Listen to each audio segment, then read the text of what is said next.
E agora prestem atenção para você que tem plano de saúde e, além de tudo, segura o bolso, porque a Agência Nacional de Saúde Suplementar, a ANS, limitou a 6,91% o percentual do reajuste anual que poderá ser aplicado aos planos de saúde e de assistência médica individuais e familiares regulamentados, que são contratados a partir do dia 1º de janeiro de 99. Eu vou trazer a Maria Maciel ao vivo para que a Maria nos passe informações, porque há riscos, Maria, desse reajuste passar desse percentual, e se isso passar, o que as pessoas devem fazer? Isso mesmo, Wilson, para arredondar para menos está bem difícil, viu? Mas eles devem sim seguir esse teto de 6,91, que é o reajuste máximo. Agora, existem outras preocupações para o usuário, que deve ficar atento, por exemplo, às cobranças de valores retroativos, para saber, inclusive, se não está sendo cobrado a mais. Esse aumento que já começa a ser vir, né, no caso da conta dos usuários a partir agora do mês de julho. Aqui do meu lado está o advogado Juliano Pessoa para falar sobre isso e os cuidados, né, que o usuário deve ter na hora aí de conferir a fatura, né, o seu boleto aí com o valor do plano de saúde. Boa tarde. Boa tarde, Maria. Boa tarde, Wilson, quem nos assiste. Boa tarde, de fato, doutor Juliano. É importante que o consumidor, Maria, como você ressaltou, fique de olho no boleto. A partir de agora, verificando se de fato vai vir esse percentual, que é o percentual máximo, como o Wilson destacou na abertura, né? As operadoras, caso desejem, podem fazer uma implementação inferior, mas jamais ultrapassar esse percentual. E os planos, quando é que eles receberão esse reajuste? De acordo com o aniversário, como a gente chama. O aniversário nada mais é do que a data de contratação desse plano. Então, aqueles que foram contratados em maio e junho, virão em julho e agosto. Como é que essa conta é feita para que o consumidor entenda e consiga conferir? Vamos supor um plano de R$100. O reajuste será de R$ 6,91. Então, passará a ser a mensalidade de R$ 106,91. Se houver retroativo para virá R$ 106,91 mais R$ 6,91, que equivale a um mês retroativo. Então, se forem 2 meses, virão 2 meses assim. Até agosto, isso deve ser implementado para os planos que vão retroagir. Além disso, é somente acompanhar, e vale destacar aqui que esse reajuste é especificamente do plano individual e familiar. Os planos coletivos não entram nesse bojo, porque não é a ANS que determina o percentual, né? Então, somente plano individual e familiar, que equivale hoje a aproximadamente 16% da totalidade dos mais de 50 milhões. Então, os consumidores que estiverem nesses planos, de fato, é só monitorar, acompanhar o seu boleto e verificar se a operadora irá cumprir rigorosamente o que está sendo determinado. Bom, para a gente que tem plano de saúde já acha muito, né, esse 6,91. Inclusive foi uma queda de braço, né, entre a ANS e as operadoras que queriam bem mais, aí alegando aí que estão operando no vermelho.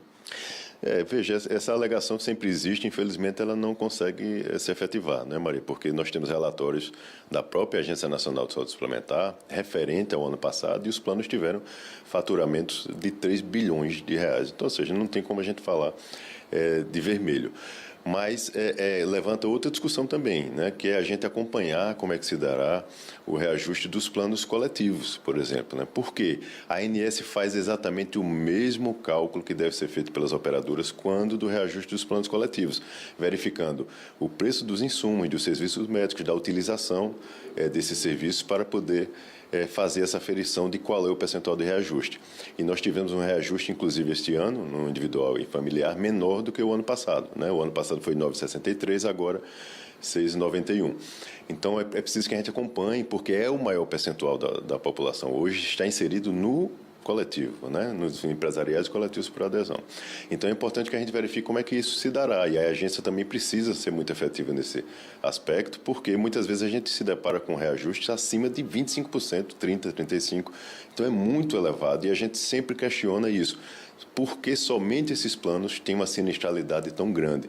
Não é concebível a gente aceitar que os planos individuais e familiares não têm sinistralidade. Eles também têm sinistralidades, são constatadas, são percebidas, e mesmo assim o percentual é infinitamente menor quando a gente compara com esses outros planos. Então é importante, de fato, que as pessoas, se deparando com algo que chame atenção, que traga algum tipo de exacerbação, né, na aplicação desses reajustes, que as pessoas busquem ajuda, de fato, primeiramente na própria Agência Nacional, nos órgãos de proteção e defesa e até num profissional de sua confiança para poder, de repente, ver se há espaço para questionar o caso concreto. Essa data da contratação, ela vem no boleto? Como é que a pessoa, o usuário, pode saber quando é que vai vir esse reajuste dele? Qual é a data do contrato dele, por exemplo?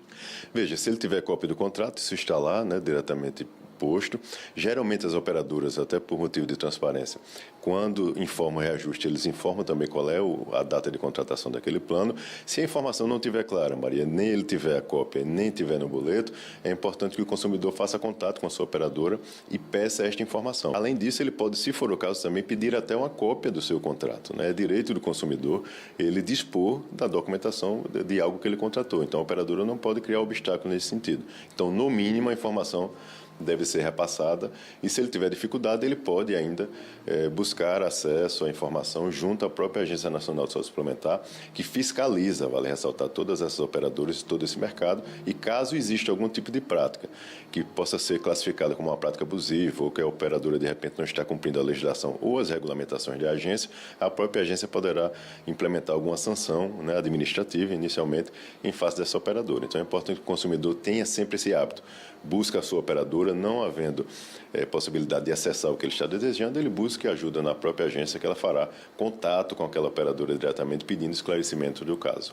Okay, muito obrigada, então, pelas informações. Wilson, a gente não dá para fugir desse aumento, mas a gente tem que ficar atento, sempre conferir o boleto, conferir se as informações ali estão corretas e também fazer as contas. Bota na ponta do lápis, ver se realmente o aumento, o reajuste, condiz com aquele que é o teto aí determinado pela ANS. É com você aí no estúdio. Muito bem, Maria. Deixa eu aproveitar, o doutor Juliano está com o nosso ponto. Eu queria só fazer esse questionamento para ele poder responder, não só a mim, mas a todos os usuários que ficam sem entender muitas vezes esse reajuste de 6,91%. Doutor Juliano, primeiro, boa tarde, obrigado mais uma vez pelos seus esclarecimentos. De onde veio essa referência dos 6,91%? Porque a inflação deu 3,69%, pelo INPCA, que é o Índice Nacional de Preço ao Consumidor. De onde é que fica essa referência, praticamente o dobro do valor que foi reajustado pela ANS? Boa tarde. Boa tarde, isso é ótimo essa sua pergunta para a gente esclarecer de fato, porque é meio confuso, principalmente para o consumidor. Mas veja só, por que não é idêntico à inflação? A inflação ela leva em conta somente a variação de preço. No caso do plano de saúde, leva-se em conta os valores dos serviços, o valor dos equipamentos de saúde que são utilizados e o valor da utilização em si. Então, ou seja, além da variação de preço, e o IPCA faz parte desse cômputo também no caso do plano de saúde, mas além da variação é levada em consideração a utilização. Então, por isso que existe uma distorção para mais, no caso dos planos de saúde, por conta disso, porque e é o que se chama de sinistralidade. A utilização daqueles serviços fazem parte do cômputo de reajuste, para não haver um desequilíbrio de fato nesse contrato, porque o consumidor estaria utilizando mais do que arcando com aquela despesa. Então, isso também faz parte dessa balança, vamos dizer assim, desse cômputo. E realmente a gente sempre vai ter essa diferença quando compara diretamente com a inflação, por conta do custo e também da utilização que é levada em consideração. Perfeito, muito bem, doutor Juliano, explicadíssimo aí para a gente poder entender, para a gente pagar pelo menos triste, mas pelo menos entendendo o que está acontecendo. Obrigado, doutor Juliano, pela sua participação. Maria, muito obrigada. Maria volta daqui a pouquinho e nós vamos trazendo sempre essas informações como prestação de serviço. É mais 6,91 que vai para quem tem ainda condições de pagar um plano de saúde, Muito bem.